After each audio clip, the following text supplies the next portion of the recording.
அஸ்ஸலாமு அலைக்கும் ஃப்ரெண்ட்ஸ். ஒரு குட்டி மினி விளாக் பார்க்கலாமா? வாங்க பார்க்கலாம். பெருநாளைக்கு நாளே மருதாணி இலையை பிடுங்கி மருதாணி அரைச்சாச்சு. எனக்கு தெரிஞ்ச மாடலை வச்சாச்சு. நைட்டு வைக்கும்போது மருதாணி எப்படி பிடிக்கும் என்ன ஏதுன்னுட்டு அதே பார்த்துக்கிட்டு இருப்போம். நாள் நைட்டு தூக்கமே வராது. அதுக்கப்புறம் என்ன பெருநாள் சேலை எனக்கு இதான் ஃப்ரெண்ட்ஸ். எல்லாத்துக்கும் ஈது முபாரக்கு. இந்த சாரீ நல்லா இருந்தால் கமெண்ட் பண்ணுங்கள். அதுக்கேற்றாப்புல வளையல் அதோட கம்மல் எல்லாமே வாங்கிட்டு வந்தாச்சு.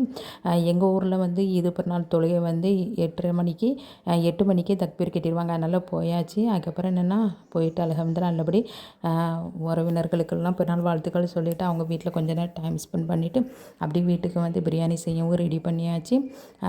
சிக்கன் வாங்கி நாளே மேரினேஷன் பண்ணி வச்சாச்சு. பிரியாணிக்கு தனியாகவும் சிக்கன் 65 தனியாகவும். அதுக்கப்புறம் நான் பிள்ளைங்களோட சேர்ந்து சாப்பிட்றலாமே. பிள்ளைங்களுக்கும் வயிறு பசிக்க ஆரம்பிச்சிட்டு அவங்களுக்கு பிரியாணியை வச்சுட்டு அதோட எல்லாத்துக்கும் பிடிச்ச சிக்கன் 65 சூடாக பொரித்து கொடுத்தேன். பிள்ளைங்க ரொம்ப விரும்பி சாப்பிட்டாங்க. பிள்ளைங்களுக்கு ரொம்ப பிடிக்கும் சிக்கன் 65. அதோடு வந்து தால்சாவும் ரெடி பண்ணியாச்சு. கத்திரிக்காய் முருங்கைக்காய் மாங்காய்லாம் ரெடி பண்ணி மாங்காய் மணத்தோடு தால்சா ரெடி பண்ணியாச்சு. அதுக்கப்புறம் நான் காலையில் வந்து பாயாசம் அதோட வந்து வட்டலப்பம் ரெடி பண்ணி இருந்தது.